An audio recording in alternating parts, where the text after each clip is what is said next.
요한복음 10장 16절에서 18절까지 함께 읽습니다.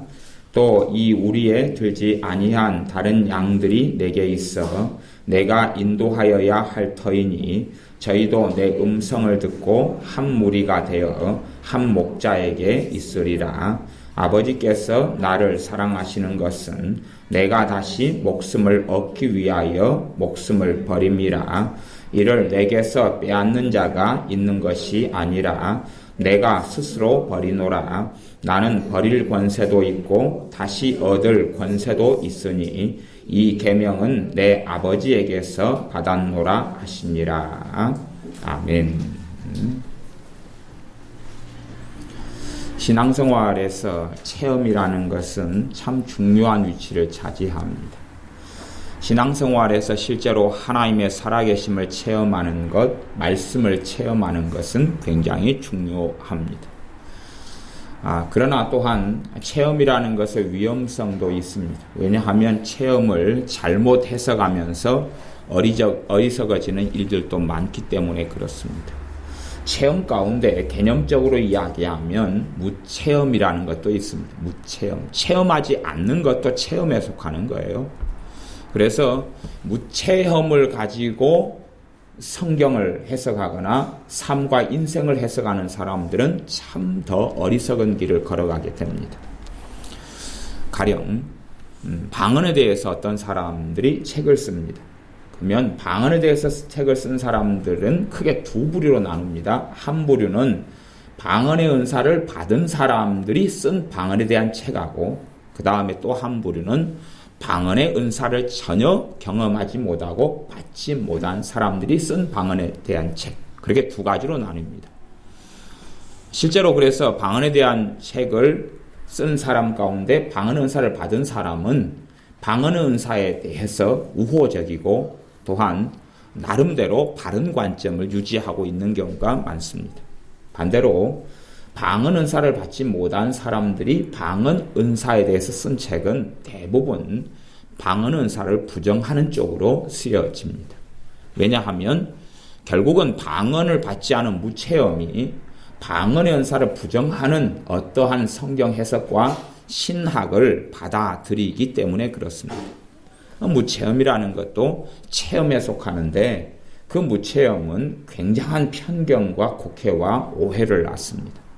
그래서 사람들이 실제의 삶 속에서 이론과 허구와 허상 속에 살다 보면 하나님의 말씀은 실제로 삶 속에 체험되어져야 되고, 하나님의 말씀은 생명이 나타나야 되고, 하나님의 말씀은 능력이 있어야 되고, 살아계신 하나님은 삶 속에서 나와 함께 하시기 때문에 경험되어져야 됩니다. 우리는 감정과 지식과 지성과 의지와 인격과 육체를 가지고 있기 때문에 실제로 하나님을 삶 속에서 체험하는 것은 지극히 당연한 이야기입니다.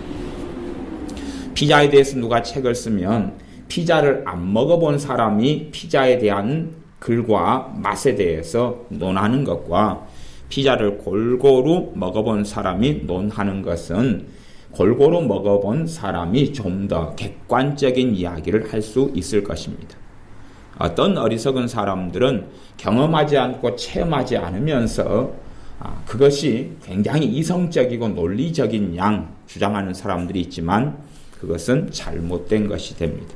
실제로 체험과 무체험 두 개 중에 어느 게 더 위험하냐 그러면 무체험이 훨씬 더 위험합니다. 그래서 내가 함부로 교만하여서 경험하지 않으면서 어떤 것을 재단하고 판단하고 생각하여 말하고 주장하는 것은 굉장히 어리석은 길을 걸어갑니다.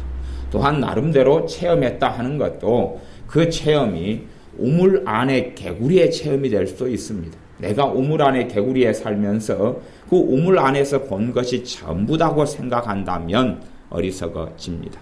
또한 어떤 체험은 그 체험을 잘못 해석하여서 엉뚱한 결과를 낳기도 한다 그 말입니다. 하지만 둘 중에서 그래도 좀 나은 것이 경험하고 체험하는 것입니다. 실제로 하나님의 말씀은 경험하고 체험되어져야 좀 더 바르게 이해하고 알 수 있어집니다. 그러므로 하나님의 말씀이 우리 삶 속에서 또한 기도라는 것도 결국은 내가 기도해서 응답을 받는 체험이 있을 때만이 기도라는 것을 제대로 이해하고 알게 됩니다. 많은 믿는 사람들이 기도하고도 응답받지 못하는 일들을 많이 봅니다. 기도하고도 응답받지 못해요. 그러면서 3년, 5년, 10년의 시간이 흘러갑니다. 그런 사람들이 기도에 대해서는 꽤 기괴한 생각들을 가집니다. 아주 형이상학적이고 좋은 쪽이 아니라 안 좋은 쪽의 형이상학이란 말입니다. 이론적이고 허구적인 생각을 가집니다. 내가 기도 생활하는 가운데 어떤 기도 제목은 오랜 시간의 인내가 필요한 기도 제목이 있는 건 사실입니다. 그러나 그 사람이 정말로 주님과의 바른 관계 속에서 믿음 가운데 기도하고 살아간다면 어떠한 기도 제목은 5년, 10년, 때로는 20년도 걸리는 거겠지만 그럼에도 불구하고 또 다른 기도의 제목에 대한 응답은 내 삶 속에 하루에 하나 아니면 한 달에 몇 개씩이라도 있어야지 그 사람의 신앙이 하나님 앞에서 바르다라고 말할 수 있습니다. 그러지 한 달에 하나도 하나님께 기도해서 응답받는 게 없다. 1년에 한두 개, 서너 개, 네다섯 개도 하나님께 기도해서 응답받는 게 없다. 그러면 과연 그 사람의 신앙이, 믿음이, 하나님에 대한 믿음이 살아있는 믿음이냐 할 때에 그렇게 인정할 수는 없다는 것입니다. 그래서 내가 어떤 기도를 오래 하는데 응답이 없다면, 그리고 하나님의 응답을 누리지 못한다면 어떤 것을 생각해야 되냐? 그러면 그 기도 제목 말고 다른 기도 제목들 속에서 내가 하나님의 응답을 받고 살아가느냐 하는 걸 살펴보아야 됩니다.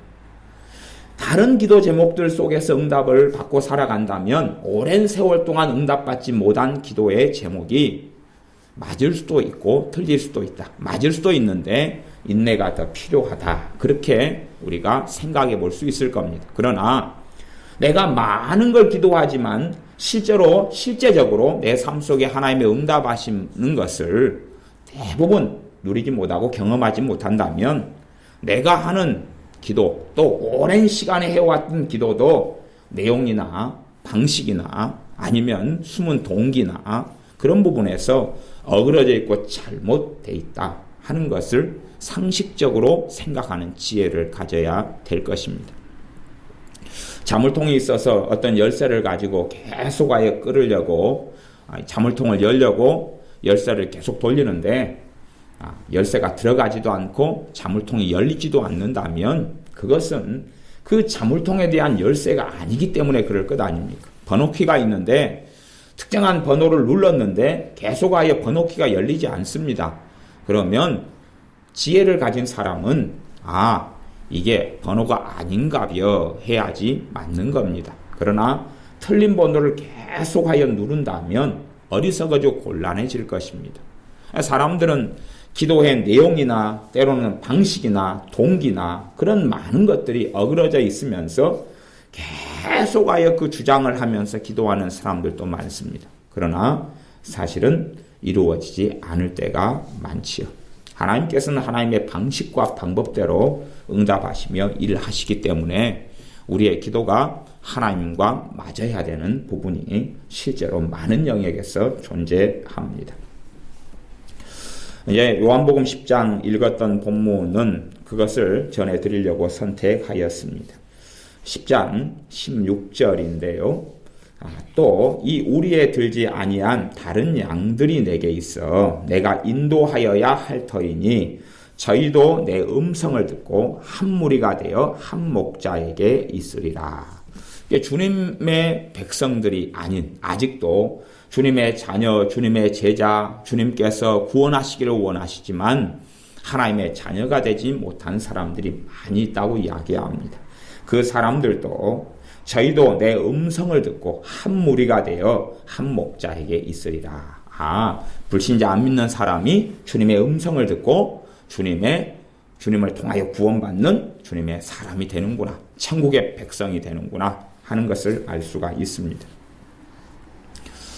제가 설교들을 요 몇 년 사이에 했던 설교들을 살펴보니까 그 중에서 하나님의 음성에 대한 설교를 살펴보니까 작년 1월 달에 시리즈 설교로 하나님의 음성 듣기에 대해서 4번을 했더라고요. 작년에 4번. 그 다음에 예전에 2006년인가 2번 했고, 그 다음에 최근에 이제 하나님의 음성을 듣는 것에 있어서 위험성에 대한 부분에 대한 설교를 총 집회까지 해서 3번을 했습니다. 근데 제 마음속에 하나님의 음성에 대한 설교를 전하는 것이 아직 그 짐과 부담감이 다 사라지질 않았어요. 다 사라지지 않아서 물론 제가 하는 이야기가 무슨 뜻인지 잘 모르실 수 있다고 봅니다.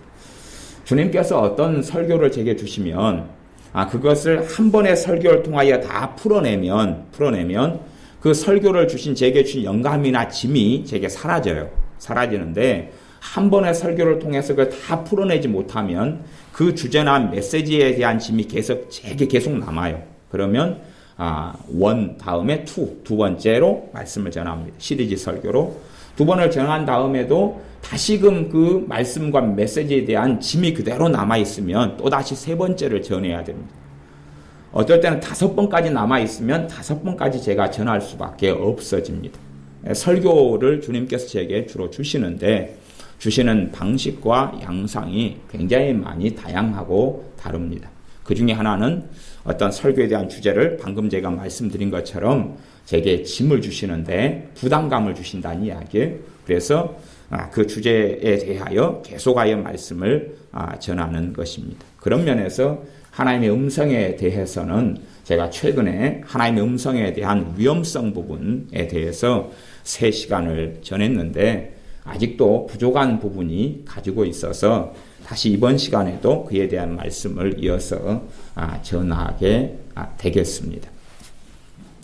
그러면 사람들이 생각하는 이 하나님의 음성에 대한 오해와 곡해들이 참 많이 있습니다. 그렇기 때문에 예전이라는 것은 한 80년대, 90년대 그렇게 신앙생활 할 때에는 어떤 성령의 음성을 들어도 상대적으로 성령의 기름 부분도 강했고 은사도 좀 강했습니다.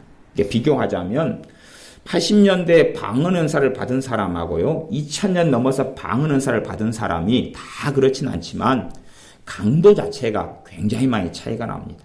80년대 방언 은사를 받은 사람은 방언에서 주체할 수 없이 막 폭포수처럼 방언이 터집니다. 방언이 터져요. 그리고 막 회개의 눈물이 쏟아지고 그렇게 했는데 2000년이 넘어서면서는 제가 비교하여서 단순 수치로 이야기합니다. 별로 뜨겁지도 못하고 가볍게 오거나 아니면 기껏해야 막 터져 나오는 것보다는 약하게 혀가 이렇게 구부러지고 말리고 그리고 뱃속으로 움켜 들어가는 그것도 그냥 랄랄랄랄랄랄랄라 이런 식의 방언들도 많아버리고 그렇게 해서 깊이 있게 아주 강렬하게 불처럼 임하는 그런 방언 은사가 요즘에는 찾아보기가 어렵다. 그것이 전혀 없다는 건 아니라 상대적으로 비교하면 과거에는 굉장히 강렬하게 방언 은사가 임한 사람이 많았어요.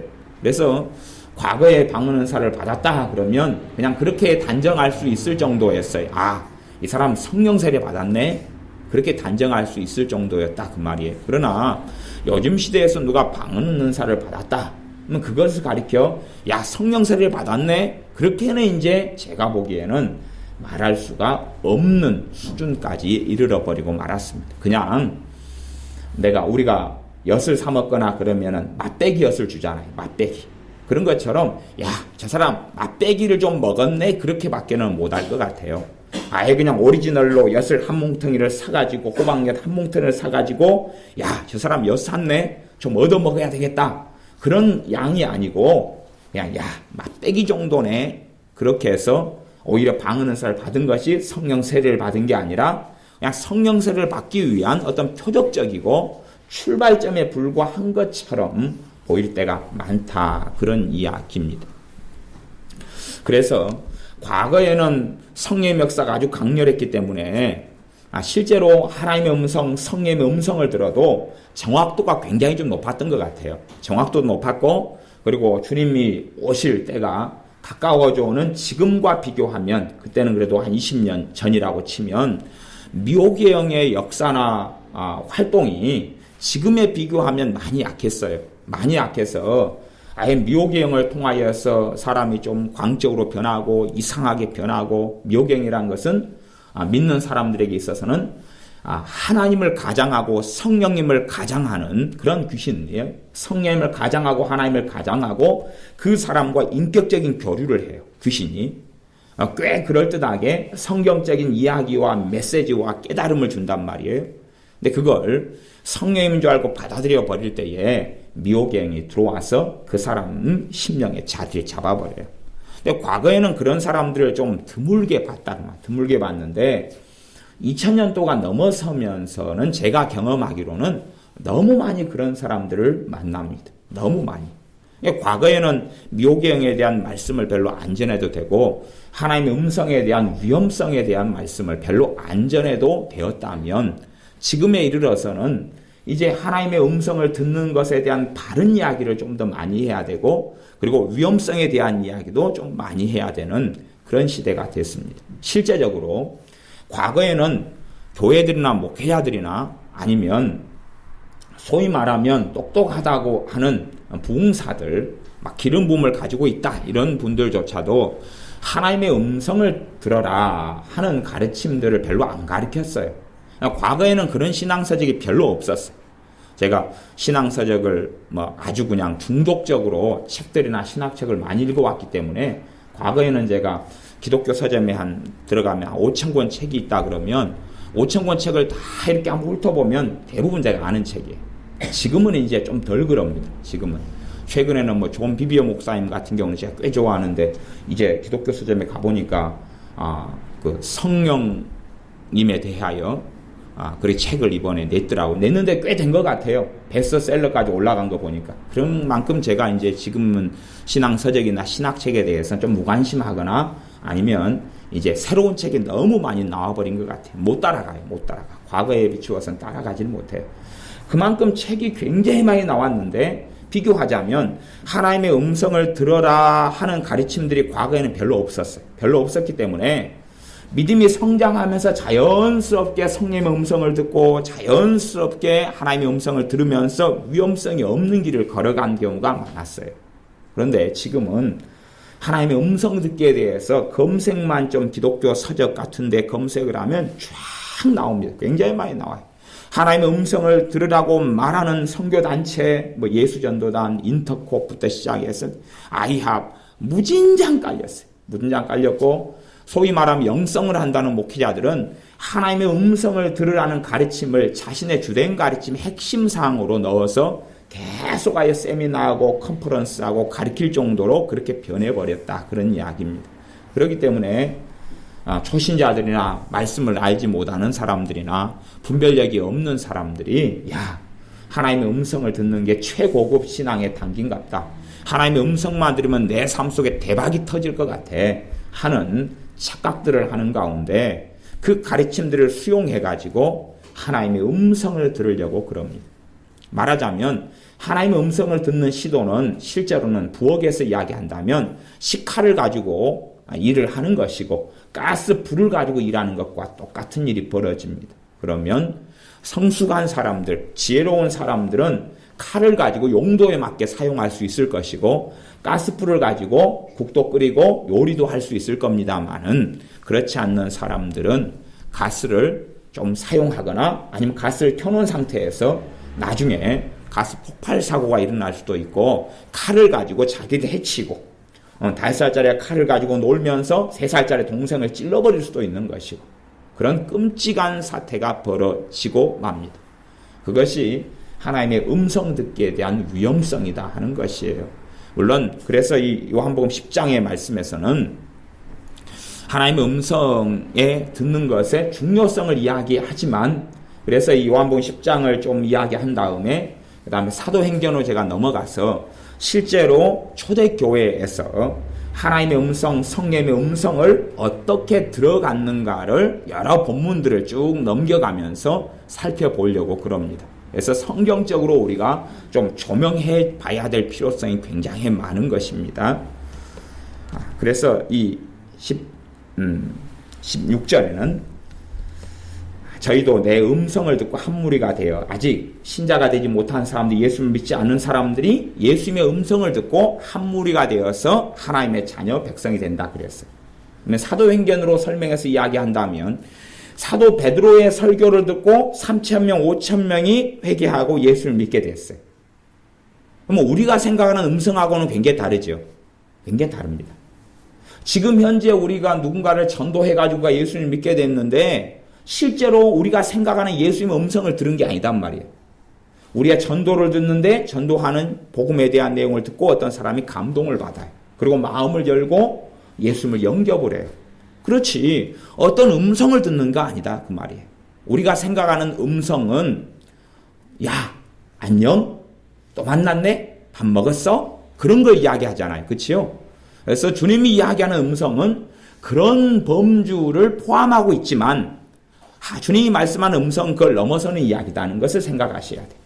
지금 안 믿는 사람이 전도돼 가지고 예수님께 속하게 되는 이야기를 하면서 이 내용을 주님의 음성을 듣고 예수님께 속하게 됐다는 이야기를 합니다. 실제로 많은 사람이 주님의 음성보다는 주님의 음성, 우리가 생각하는 음성보다는 다른 관점으로 개념을 가지고 이야기하자면 복음을 들으면서 감동을 받는 거죠. 감동을 받아요. 제가 작년 1월에 하나님의 음성 듣기를 할 때 은사를 통해서 어떻게 말씀하시느냐, 또 감동을 통해 어떻게 말씀하시느냐, 우리가 감동에 대한 이야기, 은사에 대한 이야기, 그리고 지혜를 통해서 어떻게 말씀하시느냐, 지혜를 통해 하나님 말씀하시기 때문에 잠언에서는 끊임없이 지혜를 받으라 그랬고 야고보서 1장 말씀에도 너희가 지혜가 부족하거든 호의 주시고 꾸짖지 아니하시는 하나님께 구하라 그랬고 너희는 비둘기같이 순결하고 뱀처럼 지혜로워라 라고 말씀하셨다는 이야기입니다. 그리고 믿음이 좋은 사람들일수록 믿음이 성장하는 사람들일수록 지혜가 증가해 갔다는 가장 기본적인 것을 알아야 되고 성령의 기본 은사 가운데 고린도전서에 있는 9가지 은사 가운데 첫 번째 랭킹의 은사가 뭐냐 그러면 지혜의 말씀의 은사라는 것을 꼭 기억해 볼 필요가 있습니다.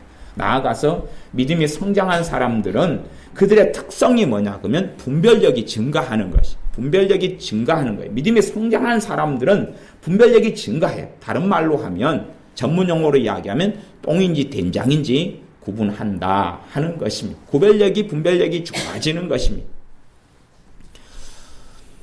제가 지난번에 우리 우리미 주원이한테 100원짜리 한 개씩 줬어요. 그랬더니 참 좋아하더군요.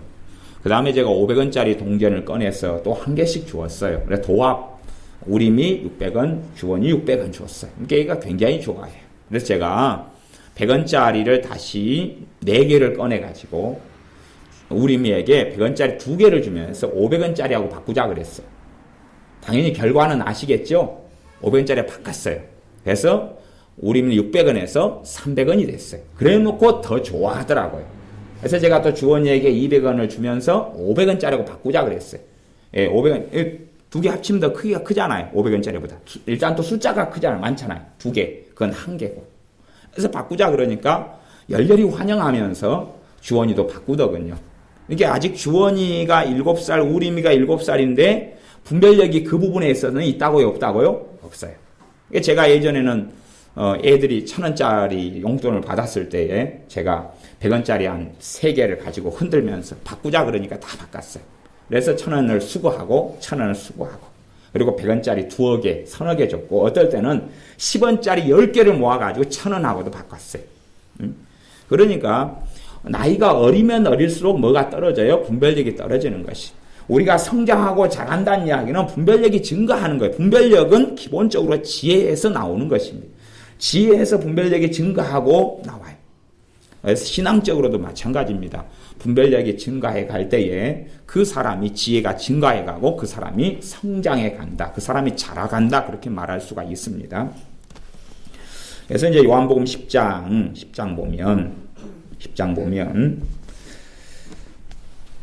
10장 3절에 문지기는 그를 위하여 문을 열고 양은 그의 음성을 듣나니 그가 자기 양의 이름을 각각 불러 인도하여 내느니라. 자기 양을 다 내어놓은 후에 앞서가면 양들이 그의 음성을 아는 고로 따라오되 타인의 음성은 알지 못하는 고로 타인을 따르지 아니하고 도리어 도망하느니라. 그러면서 양들은 이 문지기의 음성, 자기를 돌봐주고 키워주는 목자의 음성을 안다라고 이야기합니다. 다시 이제 계속하여 주님께서 좀 더 깊이 있게 말씀하시는데 하시는 말씀은 12절입니다. 삭구는 목자도 아니요 양도 재앙이 아니라 이리가 오는 것을 보면 양을 버리고 달아나나니 이리가 양을 늑탈하고 또 해치느니라. 달아나는 것은 제가 삭군인 까닭에 양을 돌아보지 아니함이라. 나는 선한 목자라. 내가 내 양을 알고 양도 나를 아는 것이. 그러면서 16절 하반절에 보면 저희도 내 음성을 듣는다. 이제 불신자가 전도되는 이야기를 하는 거죠. 그 앞에는 양들은 주님의 음성을 듣는다라고 이야기합니다. 그래서 4절이 양들이 그의 음성을 아는 고로 따라온다. 이 양들은 주님의 음성을 안다고 이야기. 그러나 실제 우리 경험과 삶 속에서는 그렇게 되기도 하고 안 되기도 해요. 그렇기 때문에 우리가 지혜가 자라가고 분별력이 증가해서 정말로 주님의 음성인 것하고 음성이 아닌 것을 분별해내는 그런 지혜와 지각이 필요합니다. 갈수록 주님이 가까우실 때가 되니까 미혹하는 영들, 귀신의 역사들이 활발해졌고 더군다나 이제 주님인 것처럼 성령 하나님이신 것처럼 귀신들이 신자들의 삶 속에 역사하여 유혹하고 꿰는 경우들이 아주 많습니다. 과거하고 90년대 제가 믿는 사람들을 만나고 상담하고 이럴 때는 실제로 제가 이제 오물 안에 개구리였기 때문에 아마 그런 면도 있을 겁니다. 근데 미혹에 사로잡히고 이런 사람을 좀 드물게 만났어요. 드물게 만났는데 2000년대가 넘어오고 지금 2010년대가 넘어온다. 그러면 굉장히 많이 만납니다. 의외로 많이 만나는데도 본인은 귀신에게 음성을 듣고 귀신에게 끌려다닌다는 것을 인식을 잘 못하더라고요. 못해요. 그런 부분에서 참 골치 아픈 것을 봅니다. 사람들에게는 끊임없이 많은 목회자들, 많은 신앙서적이 하나님의 음성 들어라. 그러면서 음성을 어떻게 들으며 하나님의 음성이 육체적인 이 목소리 같은 경우로 오는 경우는 거의 없다는 것은 가르쳐 주질 않아요. 그냥 음성 듣는 것, 그러면 인생과 삶이 대박이 나고 인생과 삶의 모든 문제가 풀려날 것처럼 허황되게 이야기를 하는 경우는 아주 많습니다. 실제로 이제 오순절을 경험했던 그리고 120명의 마가의 다락방에서 시작했던 성령 충만한 신자들은 전도를 통해서 무수히 많은 사람들이 교회 안에 들어오고 그 초대교회는 성령 충만한 교회였습니다. 말하자면 지금보다도 훨씬 더 하나님과 가까웠고 그리고 주님의 음성을 더 정확하고 깨끗하게 들을 수 있는 교회였다 하는 것은 우리가 상식적으로 생각해 볼 수가 있습니다. 그리고 더군다나 주님께 직접 배웠던 사도들이 교회를 이끌어 갔던 상황입니다. 성령 충만한 교회였기 때문에 그들이 얼마나 음성을 잘 들었는가. 그런 면에서 어떨 때는 음성을 들었고 어떨 때는 못 들었고 음성이라는 게 어떤 양상으로 나타나 왔는지를 사도행전의 말씀을 통해서 하나씩 짚고 넘어가 볼 필요가 있다 싶습니다. 사도행전 6장의 말씀을 찾아보겠습니다.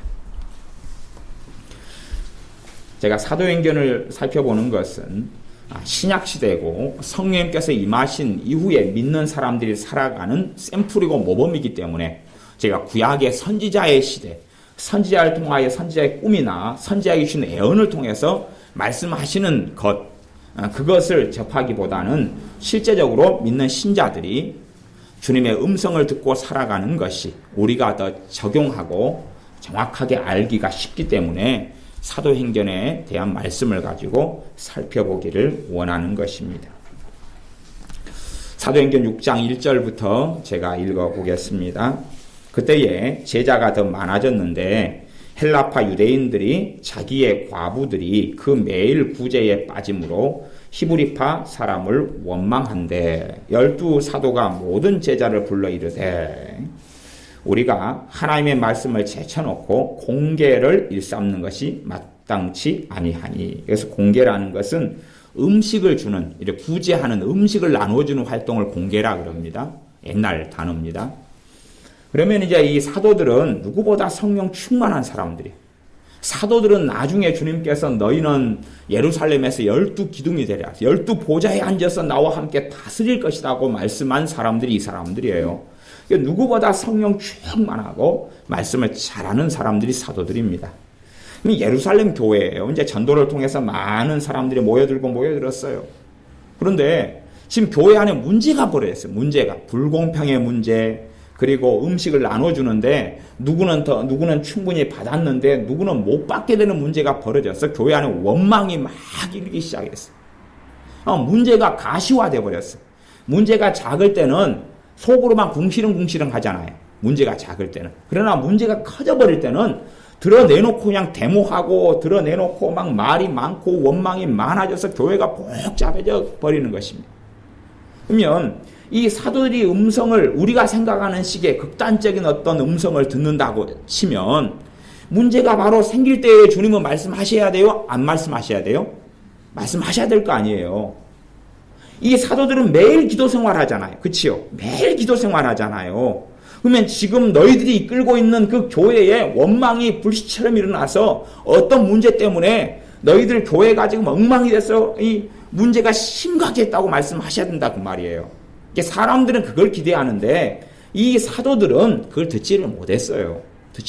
무슨 일이 벌어질 때까지 그러면 원망이 일어나가지고 문제가 심각해질 때까지 알지를 못했어요. 사람들이 원망을 막 하고 문제가 심각해져서 그 다음에 이제 사도들이 우리가 음식 나누어주고 말씀도 전하고 이게 안 되겠다. 그러니까 음식 나누어주는 구제를 전문적으로 할 수 있는 사람을 우리가 따로 세워야 되겠다. 그래가 세운 직분이 집사님 직분입니다. 집사님 직분의 유래가 그런 것입니다. 구제, 봉사, 교회가 섬기는데 옛날엔 생존의 시대였기 때문에 먹을 게 두 끼, 한 끼도 못 먹고 살았기 때문에 믿는 헌금을 들어와 가지고 이것을 대부분 썼던 용도가 뭐냐 그러면 지금처럼 건물 사고 건물 짓고 주차장을 만드는 게 아니라 음식을 만들어 가지고 굶어 죽지 않게 하는 것이었어요. 교회 안에 가난한 사람들, 굶주린 사람들, 먹을 게 없는 사람들이 많이 들어왔기 때문에 그렇습니다. 그래서 이제 우리가 그러면 안 되겠다. 그래서 하는 것이 6장 3절입니다. 형제들아 너희 가운데서 성령과 지혜가 충만하여 칭찬 듣는 사람 7을 택하라. 우리가 이 일을 저희에게 맡기고 우리는 기도하는 것과 말씀 전하는 것을 전무하리라. 그러면 우리식으로 생각한다 그러면 너희가 칭찬 듣는 사람을 7명을 택하라. 그러면 너희가 택하라 그럴 필요가 있어요 없어요? 음성 듣기로 하면 될 거 아니에요. 누구 번호표 날라주는 가운데 번호표 쫙 날라주고 하나님께 받으면 될 거 아니에요. 샬라샬라샬라 357번 오 스테반 당신이구만 그럴 줄 알았어. 이리 오시오. 그 다음에 또 샬라샬라 기도한 다음에 532번 그래가지고 7 집사님을 딱 뽑으면 될 거 아니에요. 듣고 다이렉트로 듣고. 근데 그게 아니었다는 사실입니다. 사람들은 그렇게 생각하는 것이에요. 하나님의 역사하시는 방식을 그렇게 생각하는 거예요. 그러나 하나님의 역사하시는 방식은 그런 방식이 일반적으로 아닙니다. 그게 아니에요. 근데 실제로 사람들이 적용을 시킬 때 그렇게 적용을 시켜요. 그렇게 적용을 시켜서 어리석은 길로 걸어갑니다. 집을 하나님께 달라고 그러면서 어떤 집을 하나님 살까요? 그러면서 그렇게 듣기를 무슨 동으로 가라. 그렇게 듣기를 원합니다. 무슨 동으로 가라 그렇게 듣기를 원해. 그러나 대부분은 기도하면 기도 응답으로 집을 구한다 그러면 순리적으로 이렇게 쫙 풀려가요. 순리적으로 쫙 풀려가면서 딱 이루어지는 것이 대부분의 일이에요. 예외적으로는 꿈을 통해서 보여주시는 경우가 있어요. 또 어떨 때는 성령님께서 지식의 말씀의 은사로 어느 동으로 가라 그렇게 말씀하실 때도 있어요. 그건 제가 예외적이다 그랬습니다. 대부분의 기도를 하면 순리적으로 이렇게 쫙 풀려가요. 순리적으로 풀려가요. 이게 말하자면 집을 구하는데 정보지나 인터넷을 통해서 그 집을 매매하는 사이트를 들어가서 보다 보니까 어떤 동에 마음이 끌려요. 그리고 어떤 집을 보는데 나하고 가격도 비슷하고 마음이 끌려요. 실제로 가보니까 평안하고 기뻐요. 이 집이 마음에 드는 거예요. 가격도 맞춰보니까 비슷하고. 그래서 구매하게 되는 이런 자연스러운 과정을 따르는 게 대부분입니다. 그리고 예외적으로 그냥 아주 특별한 경우에 은사를 통하여 어떤 집, 어떤 거리, 어떤 동을 가르쳐 주시는 경우는 있어요. 꿈을 통해서 내가 사야 될, 구해야 될, 얻어야 될 집을 보여줄 때도 있어요. 어떤 사람이 그 집을 기도하다가 어떤 도로를 걸어가게 됐는데 꼭 이제 꿈에 이제 어떤 집을 봤어요. 봤는데 아무리 찾아도 그 집이 없는 거예요. 도로가를 걸어가다가 어떤 골목이 나와서 그 골목으로 자꾸 들어가고 싶어지는 거예요. 들어가고 싶어서 골목으로 그 밖에 도로상에는 그 안에 있는 것이 안 보였어요. 자기는 다 돌아다녀도 못 찾았는데 골목으로 들어가고 싶어가지고 골목으로 들어가가지고 갔더니 자기가 꿈에 봤던 그 집이 있는 거예요. 그래서 만나가지고 했더니 이것저것이 다 맞았어요. 그리고 참 자기 조건에 맞는, 물론 조건에 맞아서 그 인도하심이 그 집을 구하게 했다 할지라도 거기에서 평생 살라고 하는 건 아니겠죠. 그렇죠? 한 2년, 3년, 5년 그렇게 살다가 또 더 좋은 집을 구하거나 더 좋은 장소를 옮기거나 그렇게 하는 게 맞겠지요. 그러나 그 형편과 처지 속에서는 그런 인도하심도 있다 하는 이야기입니다. 그러나 대부분은 순리적으로 이렇게 쫙 풀어져 가는 것입니다. 그래서 초대교회에 키트를 놓는데 7명의 집사를 뽑는 것은 교회의 사건에서 굉장히 중요한 사건입니다.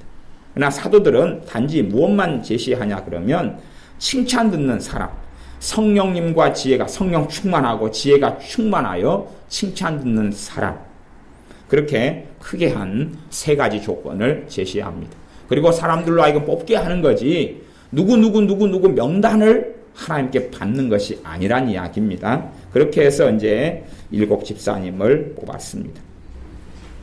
그 중에서 이제 스데반 집사님이 순교하는 그런 장면이 나옵니다. 순교하는 이야기가 스데반 집사님 설교, 그 다음에 그 설교를 다음에 순교하는 게 6장, 7장에 걸쳐서 다 나왔습니다. 그러면 6장 10절 같은 데 보면 스데반이 지혜와 성령님으로 말하는 것을 저희가 능히 당치 못하여. 스데반 집사님과 유대인들이 변론을 하고 예수님에 대해서, 복음에 대해서 변론할 때에 스데반 집사님이 지혜로 말하고 성령님으로 말하는 것을 능히 당치 못한다. 그러면 실제로 우리가 생각하는 하나님의 음성이 뭘로 나타난다는 걸 알 수가 있어요? 지혜로 나타났다는 이야기를 알 수 있어요. 그러니까 스데반 집사님 설교를 하는데 다이렉트로 하나님께 듣고 말하고 그러한 녹음기가 됐거나 그런 형태가 아니라는 사실입니다. 실제로 애언은사나 성령님께서 말하게 하신 구변을 주시는 것을 체험하는 사람들은 지금 스데반 집사님이 무엇을 경험하는 줄을 사실은 압니다. 그러나 이것을 경험하지 못한 사람, 주님께서 말씀을 주셔서 샬샬샬샬 하게 하시고 그것을 통하여 사람 마음이 녹아지거나 때로는 어떤 변론에서 승리하거나 하는 성령의 역사하심의 지혜 주심과 말을 입에 담아주심을 경험하는 사람들은 스데반 집사님이 경험하는 것이 무엇인지를 사실은 알지요. 실제로 이것도 어디에 속한 거냐 그러면 하나님의 음성에 속한 것이.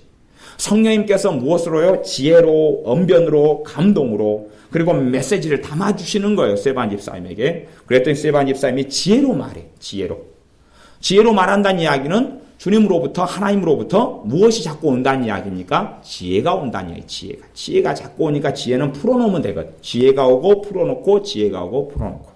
그 다음에 성령님으로 말하게 하심. 성령으로 말하게 하시면 주로 애언적인 부분입니다. 그냥 말이 거미줄, 똥구녕에서 그 거미줄이 쫙 끌면 나오잖아요. 나오는 것처럼 술술 나오는 것을 성령님으로 말하게 하십니다. 그래요. 하지만 실제로는 어떨 때는 지혜로 말하면 그 사람의 지혜가 와가지고 풀어내는 것하고 2가지가 있어요. 지혜가 와가지고 풀어내는 것하고 그 다음에 성령님께서 입에 담아주시는 걸로 말하게 할 때는 지혜가 오진 않아요.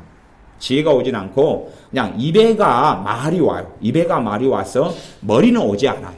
이게 말을 해야 한 다음에 자기가 듣고 이런 말이 나오는갑다. 그리고 알아요. 그러니까 저 같은 경우도 이 부분에 있어서 설교를 크게 2가지 종류로 설교를 합니다.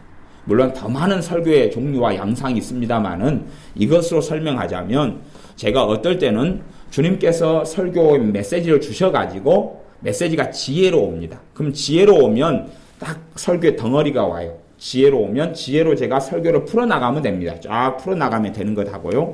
그래서 저는 지혜로 설교를 받아서 풀어나가는 것은 제 어떤 논리성하고 제 기질하고 맞으니까 저는 굉장히 편안하게 설교를 풀어나갑니다.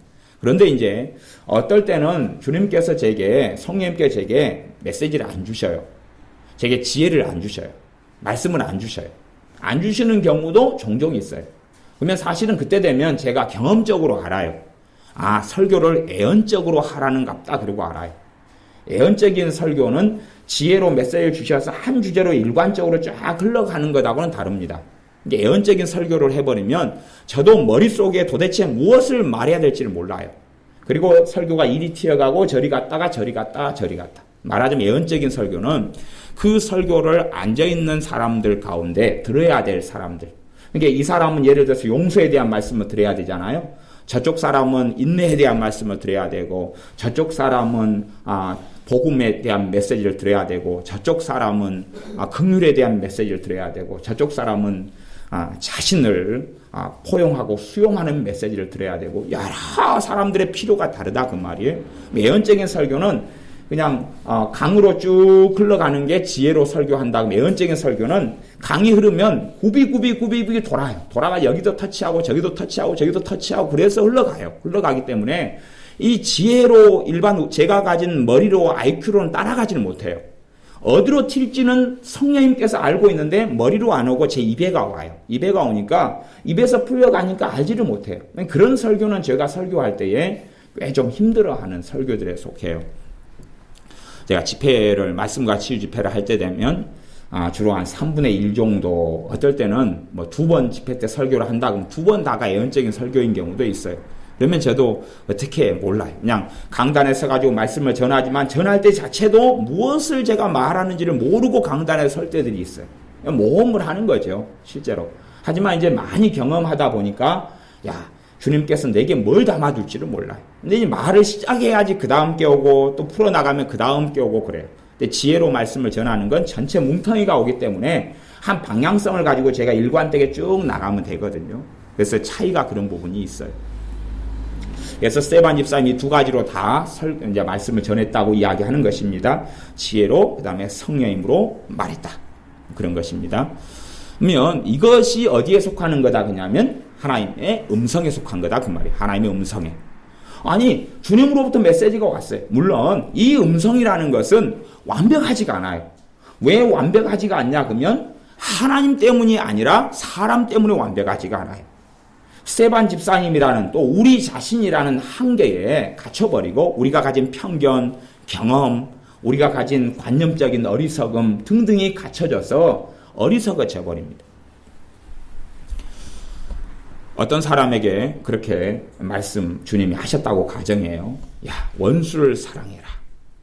그러니까 이 사람이 정말로 미치겠다는 거예요. 왜냐 그러면 이 사람이 그 음성을 들으면서 왜 미치겠냐 그러면은 자기에게는 원수가 있었거든요. 정말 증오하고 미워하는 원수가 있었거든요. 그런데 원수를 사랑해라는 음성을 들으면서 왜 미쳐버릴 것 같았냐 그러면 자신이 생각하는 감정의 사랑이라는 개념의 정의가 감정이거든요. 감정. 그러니까 원수 보면 꼴보기 싫은데 애인처럼, 자식처럼 막 뜨거운 사랑을 해라고 받아들인 거예요. 개념이. 그러니까 그게 가능해요? 안 가능해요? 안 가능하지요. 변태도 아니고, 노숙자가 막 그냥 침을 뱉고 막 욕설을 하고 그런 노숙자도 간혹 있습니다. 막 그러고 막 그냥 악다분인을 쓰고 저주를 퍼붓고 그런 사람이 있어요. 뭐 그 사람을 만나가지고 막 뜨거운 사랑이 요 안에가 감정적인 사랑이 일어나는 사람이 누가 있겠느냐 그 말이에요. 근데 그걸로 받아들인 거예요. 노숙자의 문제가 아니라 원수의 문제. 자기를 학대하고 공격했고 자기에 대해서 이간질해가지고 거짓말 소문을 퍼뜨려가지고 동네 사람들이 그 사람만 보면 저 사람 저런 사람이야. 그리고 거짓말을 믿게 했던 그 원수에 대해서 감정적으로 만나면 그냥 끌어안고 싶고 만나면 그냥 뽀뽀해주고 싶고 지금 동성입니다. 동성. 여자 아줌마가 52살인데 거기도 그 비슷한 또래인데 만나면 그냥 얼굴을 비비고 싶고 보고 싶고 그리워하고 저녁에 12시가 됐는데 자고 있을까 안 자고 있을까 전화 걸고 싶어서 대화하고 싶고 그런 것을 생각하는 사랑이라고 그분이 생각한 거예요. 그러니 이제 하나님하고는 코드가 안 맞잖아요. 이렇게. 안 맞아요. 그런 부분, 우리 자신의 문제 때문에 하나님의 음성이 들려오더라도 사실은 이게 불확실하게 변해버릴 때가 아주 많습니다. 주님께서 내게 꿈으로 뭘 가르쳐 주셔도 문제는 해석의 문제가 따라버려요. 해석의 문제가. 대부분은 주님께서 우리에게 꿈을 보여주셔도 꿈이 해석이 안 되는 경우가 대부분입니다. 유감스럽게. 우리의 한계 때문에 그렇습니다. 베드로 사도에게 하나님께서 꿈을 통해 말씀하셨어요. 꿈을 통해 말씀하셨는데 그건 보자기 환상이에요. 보자기 환상. 정한 짐승, 부정한 짐승을 통하여 보자기 환상을 통해 말씀하셨어요. 3번이나 똑같은 것을 비몽사몽간에 보았어요. 그러나 베드로 사도는 해석이 안 됐습니다. 그 내용을 알 수가 없었어요. 도대체 무슨 일일까? 왜 하나님께서는 3번이나 똑같은 걸 보여주시지? 무슨 상황일까? 무슨 일일까? 나중에 실제로 어떤 일이 벌어진 다음에야 고넬료 가정에 복음을 전하고 그 가정에 성령님이 임하시는 사건, 그리고 그거에 대하여 이 예루살렘 교회 앞에 서서 변증하고 변론하는 그 과정을 통해서 그 내용이 무슨 내용인가를 그때야 알아먹게 됐다, 그런 이야기. 바로는 알 수가 없었어요. 그런 것처럼 꿈을 통해 하나님 말씀하시더라도 문제는 해석의 문제가 심각한 문제가 되어버려요. 잘못 해석해버리면 이상한 길로 흘러가 버려요. 실제로 가장 단순하게 원수를 사랑해라, 그런 말씀이라 할지라도 해석의 문제가, 사랑이란 단어가 성경에서 쓰는 사랑이란 단어와 하나님이 쓰는 사랑이란 단어, 그것하고 내가 쓰는 사랑이란 단어가 다르다는 게 문제가 되어버려요. 달라요. 과학을 하는 사람들은 굉장히 어떤 것을 주의해야 하냐 그러면 개념의 문제를 주의해야 돼요. 왜냐하면 과학자들마다 똑같은 단어를 사용하지만 개념을 달리 사용하거든요. 그래서 문제가 자꾸 일어나고 트러블이 일어나요. 마찬가지로 하나님의 말씀을 읽고 듣고 설교하는 사람들 가운데도 개념이 똑같은 단어를 사용하지만 개념이 달라요. 개념이 달라서 자기식의 개념을 가지고 주장하고 말하는 경우들도 많기 때문에 위험성을 굉장히 가집니다. 7장은 스데반 집사님의 설교 그리고 순교 그렇게 됐습니다. 그 다음에 이제 8장입니다. 8장에는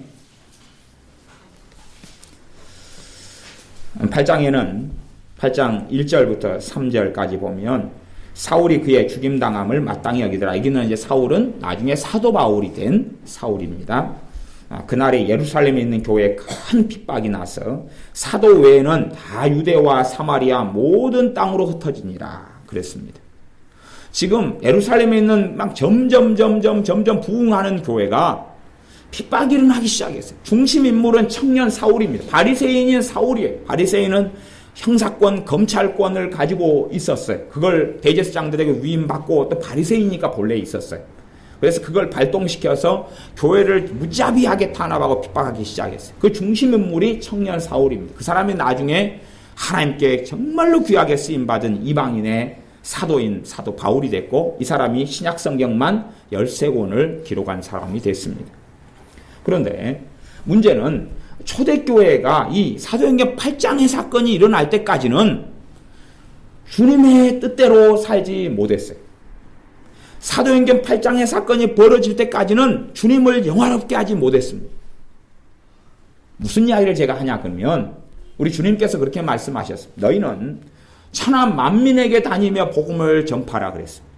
너희는 모든 족속으로 제자를 삼아 아버지와 아들과 성령님의 이름으로 세례를 주고 내가 너희에게 가르쳐 분부한 모든 것을 지키게 하라 그랬습니다. 그게 주님의 대지상명령 마태복음 28장의 명령입니다. 지금 이방인에게도 다 복음을 전하라는 명령을 받았어요. 그런데 이들은 순종하지 않았습니다.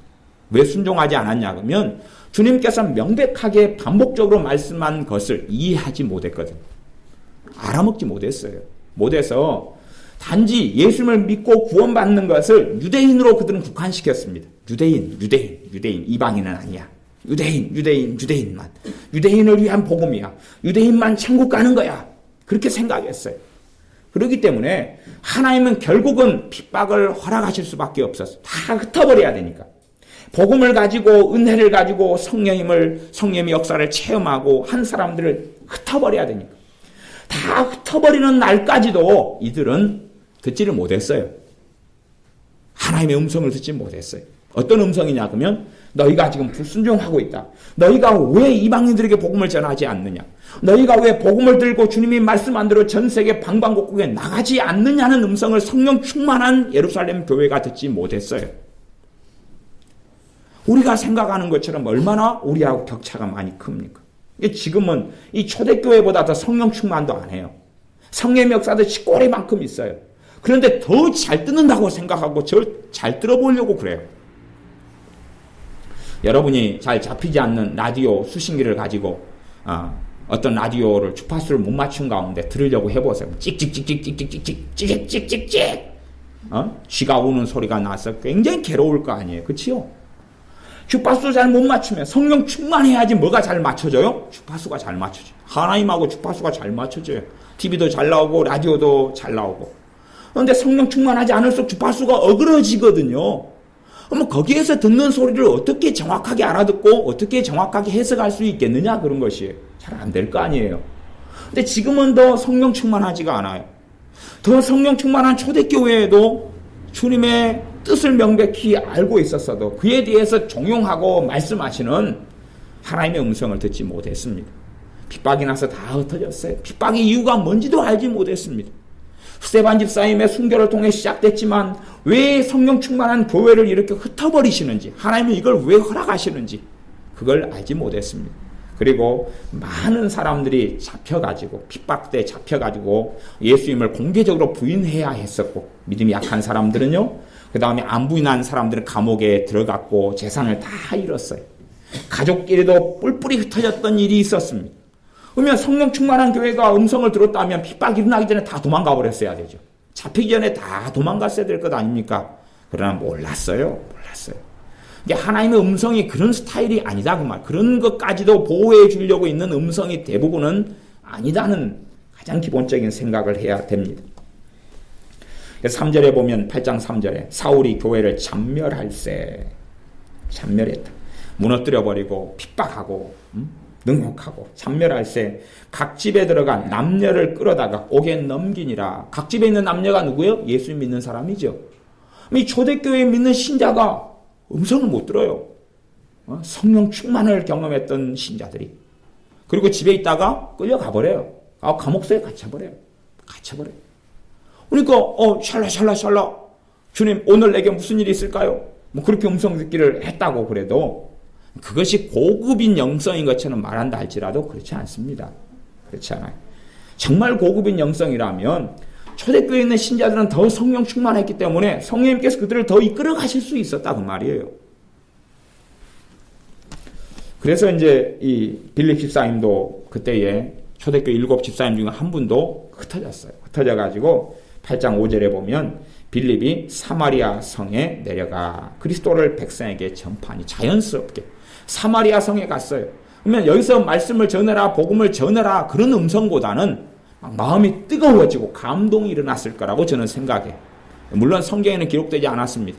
무슨 음성을 들었다고도 기록되지 않습니다. 그러나 이는 핍박 때문에 빌립 사임도 쫓겨나요. 쫓겨나다가 사마리아 성, 예루살렘에서 쭉 올라가면 사마리아가 나옵니다. 그리 갔을 때 거기에서 복음을 증거했어요. 이 빌립 사임은 전도자 빌립이라고 일컬어지는 사람입니다.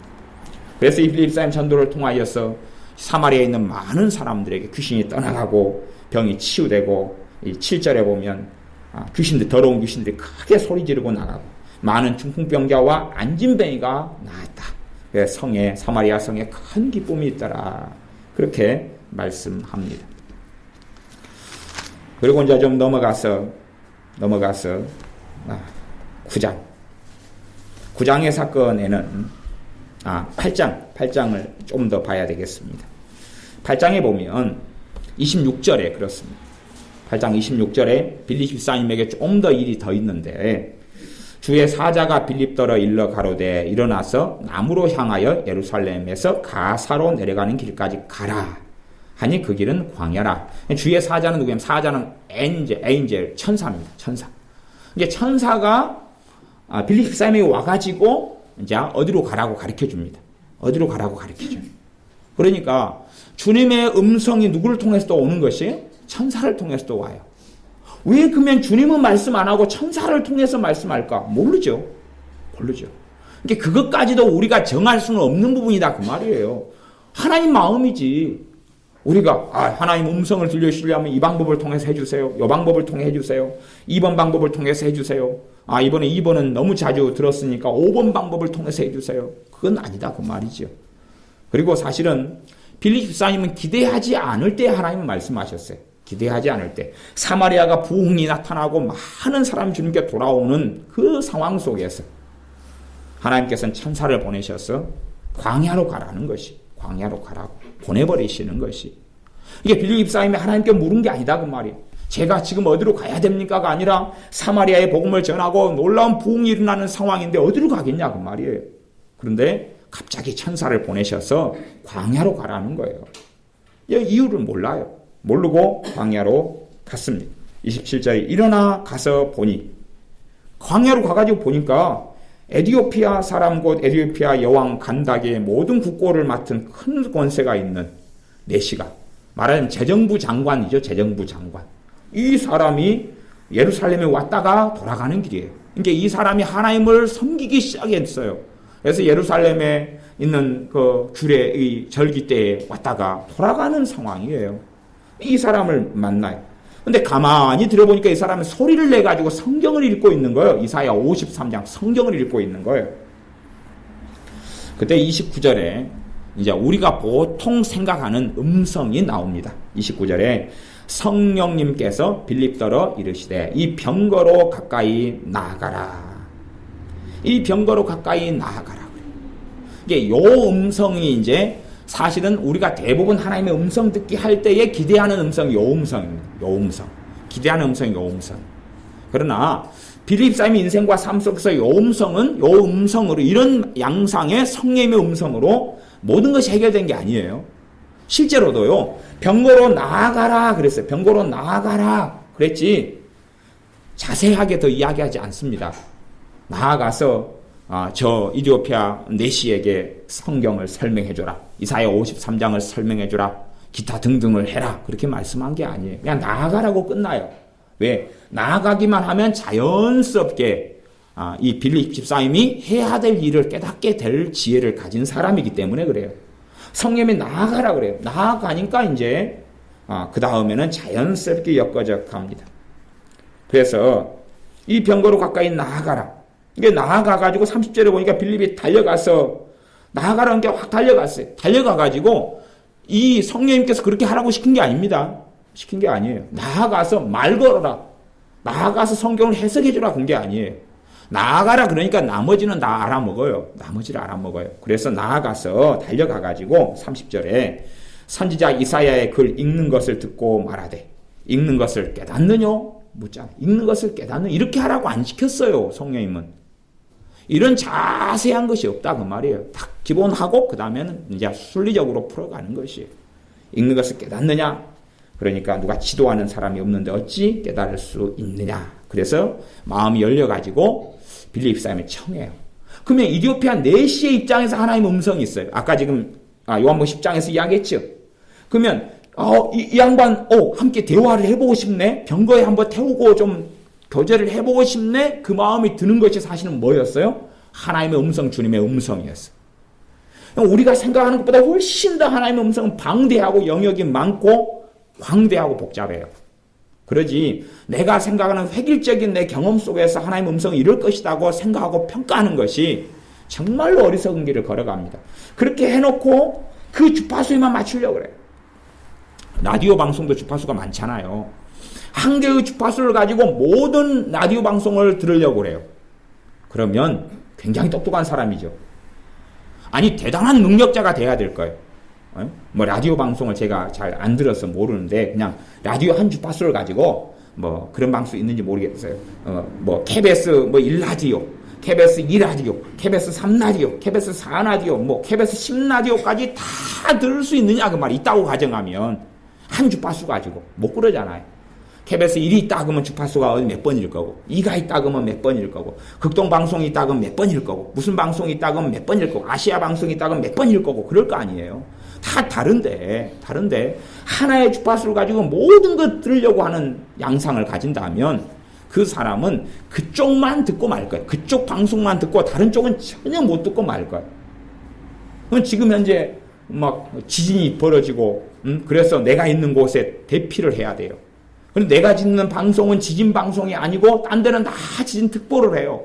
근데 거기는 노래 방송이에요. 특보 안 하고 계속 노래만 불러요. 뽕짝. 하고 뽕짝만 계속 불러대는 걸 듣고 있어요. 그리고 지진 나가지고 깔려서 중상을 입었어요. 왜? 특보를 듣고 얼른 도망해야 되는데 자기가 듣는 방송은 뽕짝이었거든요. 그렇기 때문에 안 맞다 그 말이에요. 그래서 어제 우리 박종사님의 뽕짝 노래 부르는 목사님 그거 영상 참 재밌게 봤어요. 참 그 기름 부음이 있더라. 기름 부음. 뽕짝을 하는데 뽕짝에 대한 노래 가사들을 다 말씀으로 바꿔버려요. 근데 기름 부음이 있어요. 성령의 역사가 있어요.